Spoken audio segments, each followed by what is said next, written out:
What's up, y'all? Uh, I just got off the phone and I wanted to update you that I've decided that we're going to say goodbye today. Um, it's the end for Zoe, and it's been a beautiful final chapter for her. So I'm good. My heart is full. I'm content. I've accepted that this is where we're at, and it really helps that she's had an awesome life. It really does. Because I don't have any regrets. And I wanted to share with you that it's really been valuable, some of the advice that people have passed on to me. And I've learned a couple lessons. And so I'm passing it on to anybody who needs to hear it, because that's just kind of how it goes sometimes, you know? We share the wisdom, and hopefully it lands, and you find a place for it in your life. So for one, I just wanted to point out that I'm so happy that I get to make this choice. With people, it's harder, you know?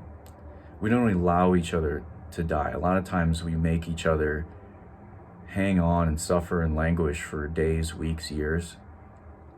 Zoe didn't have to do that. Zoe has had an amazing few weeks that ever since I found out that, like, okay, this is probably gonna be it. We got to say our goodbyes. We got to do all the fun things that she likes to do with the little time that she's had left. And, you know, it's like I get to go on in life and know that I get to provide a really fitting and dignified and beautiful last chapter for her. And now I get to write how it ends. But also, I think it's important to point out that a lot of times the people around the one who is dying are doing the suffering because they're freaking out. We're all afraid of death, and seeing somebody else die brings that up. And sometimes we act out, and sometimes we push too hard. Stuff like that. And Zoe's not afraid to die. She doesn't have an existential crisis about, did I do enough in this life?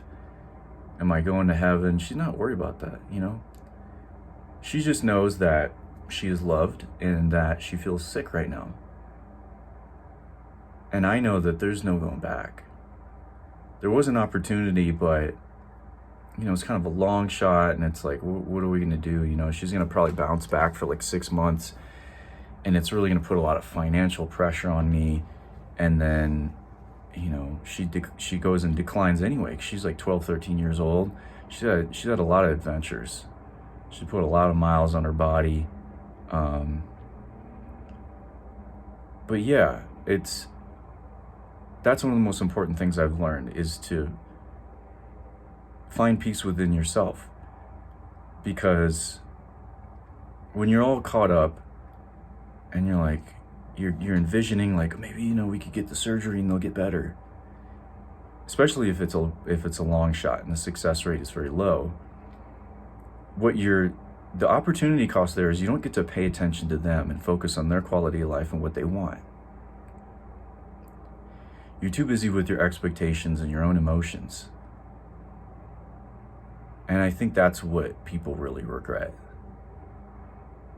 is that their own fear of death, their own discomfort, caused some grief that was just unnecessary. And I was lucky enough to you know, bring some closure to her awesome fucking life.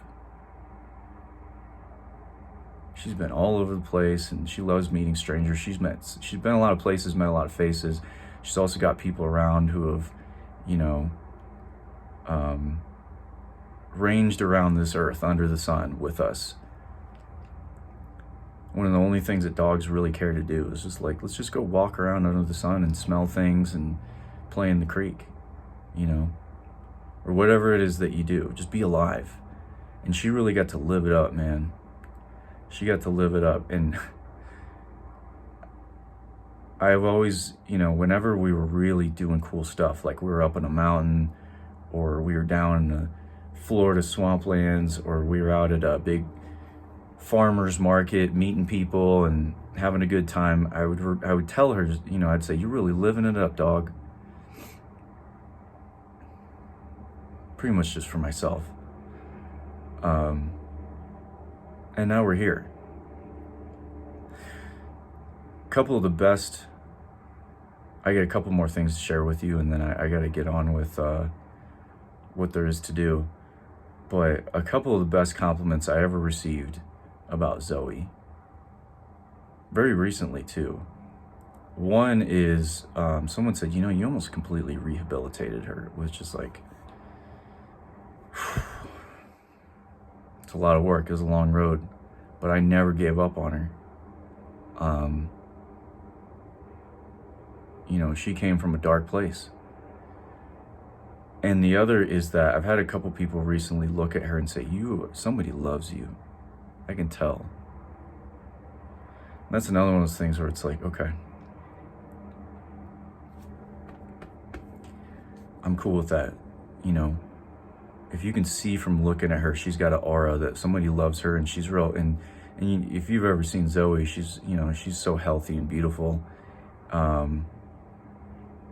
It's just been such a cool experience. And now I do believe that, I like to put a lot of meaning into things, but we all do. I think she is leaving at a time that's very opportune for me, because I think she's setting me free in some ways. I can feel it, like, the person I'm going to be from here on out, I'm going to be a different person. But I've already been becoming that person, and, anytime you got responsibilities for, a living thing, whether it's your baby or your dog, or your cat, or your bird, or whatever, you've got constraints on your life, especially if you care. And you're like, well, I can't be doing this because I got to be taking care of somebody. But I'm going to be a lot more free from here on out. And it's always had so much freedom, man. But she's also been, I can feel it, that she's felt protected and provided for and loved. So it's good. I just got to figure out a little bit of the logistics right now. But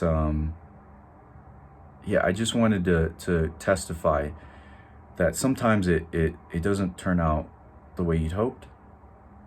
Sometimes you don't let go soon enough. We're going to do it right. We got closure. It's been a great life.